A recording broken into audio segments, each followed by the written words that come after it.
Oh, that works. I'll be honest. I thought to see if there's like a keyboard keyboard hotkey slash shortcut. That's what I was trying to say to start a recording, and indeed there is in Audacity at least. It's the R key. So hello and welcome back to the Lion's Den. I'm your host Matt as always, and I have very few ideas as to what I want to discuss today. Because you know me, I'm terrible at preparation. So, first thing, found a random game on the interwebs. It was a YouTube video recommendation, and it's called Slow Roads. And literally all it is a procedurally generated world of like mountains and a single lane road, and you just drive. There's no racing, there's no other people, there's no objects that get in your way or anything. It's literally just a car on a road and you drive, and that's literally it. There's a couple settings you can change, sort of like the time of day or the season or maybe the place that you're driving through, as well as the functions of the car. So if you want all-wheel drive, rear-wheel drive, front-wheel drive, or whether you want a car, or I think there was like a bus and a bike. Yeah, it's that simple. It's a free game. You just play it in your browser. It has to be on a computer though, because it's one of those weird, funky, whatever games. I don't know, Java, whatever, some programming language. So I imagine it doesn't work on mobile devices, so you have to play it on a computer, and obviously it will be dependent on how powerful your computer is. So, I mean, I got it to run on my laptop, my like 5-year-old laptop, so, you know, just crank the settings down and don't expect too much. But it's weird, it's fun, it's just enjoyable, you kind of get lost in it, so that's the first thing. Second thing is, I started watching Sherlock. Now, I mean the Sherlock that was on BBC, that stars the wonderful, what's his name? Benedict Cucumber Patch. Before he went off and did fun things like Doctor Strange and whatever else he's been in. I imagine he's been in other things. It also stars, for fun fact, Martin Freeman as Dr. John Watson, who actually also ended up in Marvel films. Notably, he ended up in Black Panther. Honestly, didn't like his role in Black Panther, but I love the rest of Black Panther. It's a banging film. Go watch it, please. Because it's amazing. Oh no, what's his name? What's his name? I can see his face. Oh, he passed away recently. God rest his soul. Oh, there's people screaming at me right now. Oh my gosh, let me Google it. Chadwick Boseman. How do I forget that every time? Oh, it's got him in it. He's phenomenal. Film's phenomenal. It's just an amazing film, honestly. It somehow managed to be a more culturally diverse film, despite it being a Marvel film, if that makes sense. I don't know if that makes sense. It's just, I love it. It's so good. Also, Black Panther, just an awesome superhero in general. Can't knock it. Anyway, Sherlock. I went wildly off topic there.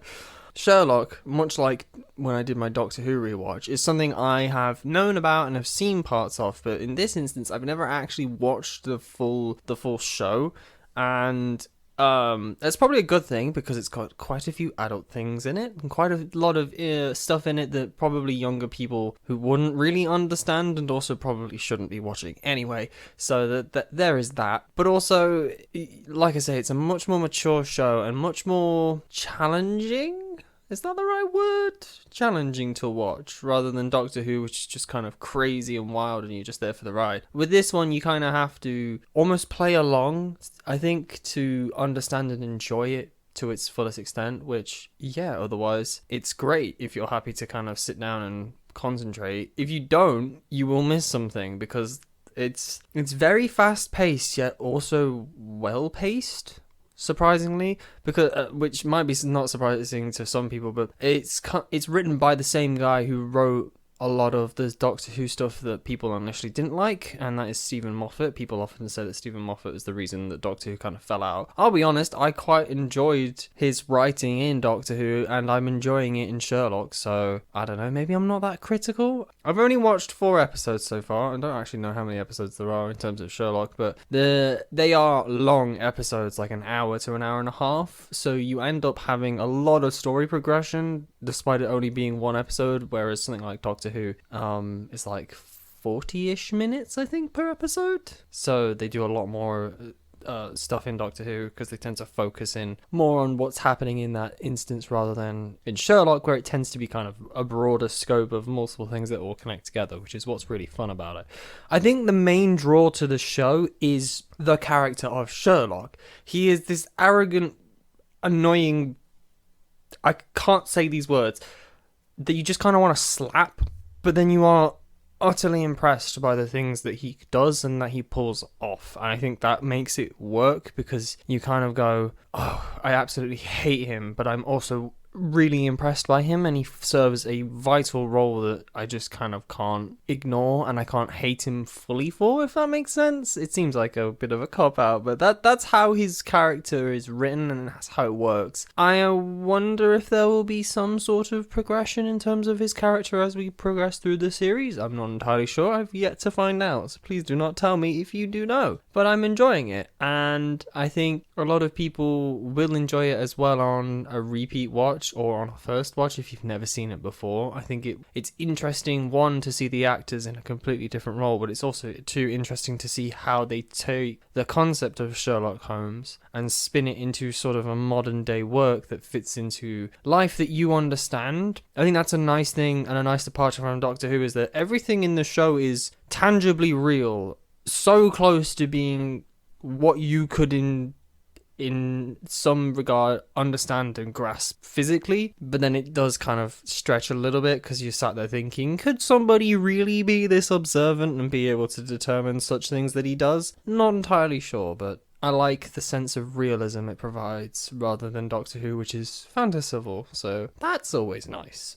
There are a lot of dated things in it, though, I would say. Obviously, currently, the most up-to-date smartphone is the iPhone 4. Yes, I do know which iPhone it is specifically, because I am that sad and I know phones off by heart. Most people are using Blackberries as well, so that really dates it, because Blackberries have not been in circulation for a good decade or so. I digress. It still works because it's still in character and in keeping with the universe, as well as being still relevant to, say, your own personal experience. And I'm enjoying it. It's just finding time to sit down and watch it, because, it's, like I say, it's an hour and a half episode. If I don't have an hour and a half, I can't watch, because I'm not just going to stop halfway through an episode. That would be weird. I think what it has done is it's reframed my thinking of Doctor Who a little bit. Not least because as well I caught up with the Doctor Who specials, and that's been blowing up all over the internet, which is just crazy. On reflection, without having rewatched it again, I really did enjoy all of Doctor Who up to Jodie Whittaker's run. I'm really sorry, Jodie. Jodie Whittaker is a wonderful actress.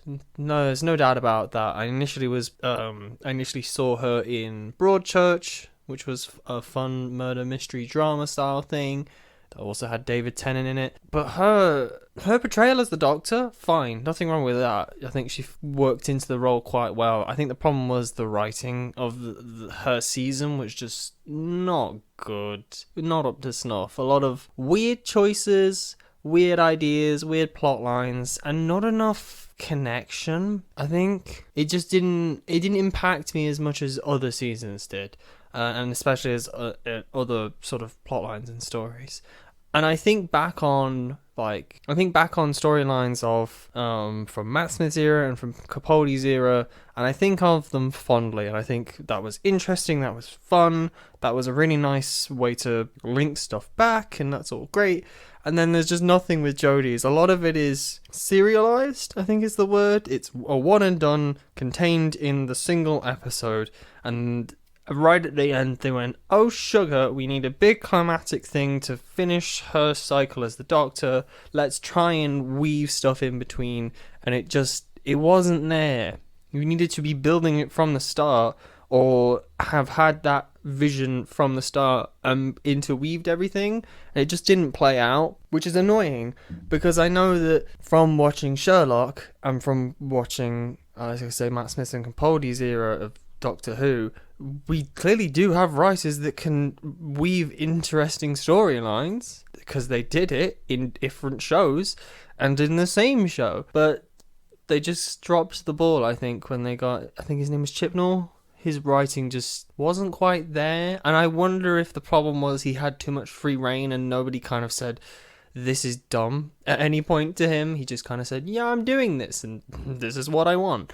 So, oh gosh, I could go on about this forever, couldn't I? I don't know why, this is major spoilers by the way, I don't know why they decided to bring David back. I've watched a couple of videos where people have suggested that the problem is Ncuti, the 15th Doctor, the confirmed next one, proper next one if you will, he's busy doing other stuff for a while, so he can't come to the role. So they needed, as they called it, a bridge doctor, i.e. David, to be just kind of the connection to keep the show running whilst they get ready for Ncuti. And I'm really excited for Ncuti because that literal 5-second clip of him literally going, what's going on? It's fantastic. It speaks volumes already about his character, and I think he's going to be fun to watch and interesting to watch. So hopefully different like what Jodie brought. Jodie brought a very different style to the Doctor, and hopefully he will as well. So I'm excited about that. I just think that a lot of people are kind of confused as to why it's David, but yeah, we'll just have to deal with it. I think what speaks volumes to me about the problem with Jodie's run, I keep saying Jodie's run, but that's just kind of the period. People said to me when they watched the final special that's called The Power of the Doctor, that they cried. And I watched it and I was just kind of like, cool. I didn't cry. I didn't feel any sort of emotional charged situation that was going on because it was all just too rushed. There was no build-up, there was no deeper connection, no hint that things were building up to this point. It was just kind of, oh, quick, let's shove in a bunch of key points that make it look like it's happening, and then boom, it's happened. And I don't know, it just seemed forced to me and not very well executed, so we'll see. Apparently Russell T Davies is now back to writing, so we'll see if he's able to weave a better story. I'm gonna stop here because I started talking about Sherlock, didn't really have much to talk about, and then went off in a rant about Doctor Who being weird, so anyway, thank you all for listening. You know, the like button's down there. You could also subscribe. You could also tell other people about me, the weird man screaming at a microphone about everything and anything. I hope you all have a nice week. And I'll see you all next time. Bye.